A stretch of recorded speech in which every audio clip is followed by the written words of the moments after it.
I'm making this really cute alpha, pattern number 174598, and alphas are a really good chance for me to take out all my scrap strings and use them.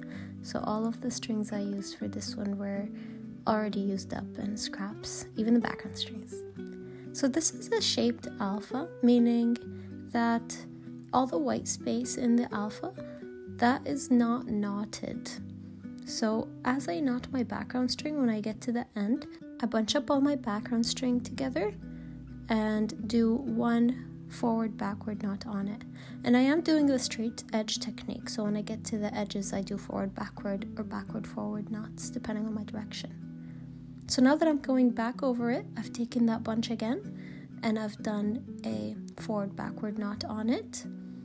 And I'm going to continue to do that so that my background only has 6 knots instead of the 11 that are supposedly there for the background strings.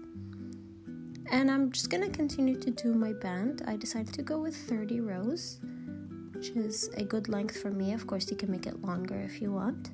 And then after the 30 rows is when I decided to go back and expand so that I have space for my fox. And expanding is pretty easy. I'm just going to do like a little slope up to the ear, and in each row where I'm kind of expanding, I'm going to pull one of the strings out of that bunch and knot one knot on top of it. And so that way I've done, instead of 6 knots, I've just done 7. And now I'm taking another string out, and in this row I've done 8. And I just keep doing that all the way up until there's no longer any strings left in that bunch. They've all been separated. And before I expanded all the way out to my 11, I started off with the first knot for my fox already, because of the little chin or whisker of the fox. It goes outside of the peak, which is his ear, so I just put that in. And I am doing my color switch right now, and this is how I like to do my color switches. It does look a little bit crazy. I used to tape down my string at the back and kind of weave it in nicely, but now I just kind of hold my new string at the back instead of taping it, and I just find that way the little piece that's sticking out from the back is small, so I'm not being as wasteful that way. And I also feel like it's a little bit faster as well to just hold it at the back, but it is kind of tricky to do. So yeah, the same thing to do is to tape it. I just don't do that. And now we're on to the fox.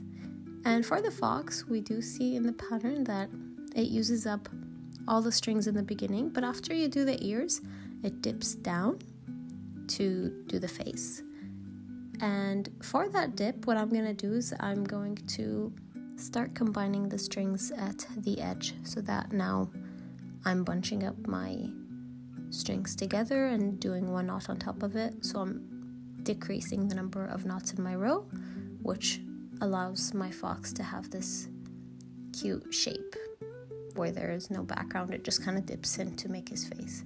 And you can see that I'm doing that right now too. I'm taking 3 strings together and I'm doing the last knot on top of all of them. And you can kind of see the shape take place right now. You can see the little ear sticking out. And then I'll just keep doing that, taking out a string from my bunch or adding a string to my bunch so that I can either expand or decrease the amount of knots that I'm using so that I have the nice shape of my fox. I chose to do this specific pattern because it was one of the patterns that were chosen for the September challenge on Braceletbook. This was my first time participating in an official challenge from Braceletbook, so I was very excited to do it. And I find challenges to be a really good way to find patterns that you wouldn't have otherwise found on your own. It's kind of helpful, as sometimes you can get just so overwhelmed with different patterns that you can do and it's hard to choose. So I really like a challenge to help kind of narrow down your choices and kind of show you patterns that are maybe older on the database as well, so you get to kind of explore new things. So it's really fun to make. And after you complete an official challenge as well, you can get a little reward on your profile page.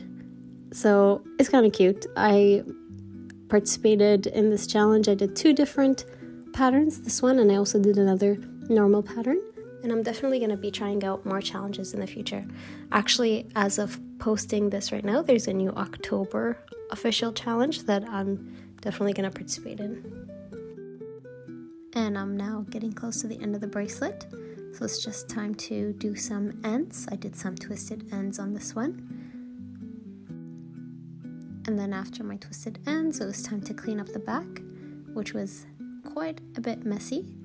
And cleaning up is pretty easy. You just cut off the ends, and then only on the very tips do I add a little bit of clear nail polish, just to make sure that the ends don't fray. And here's the final bracelet. Thank you for watching.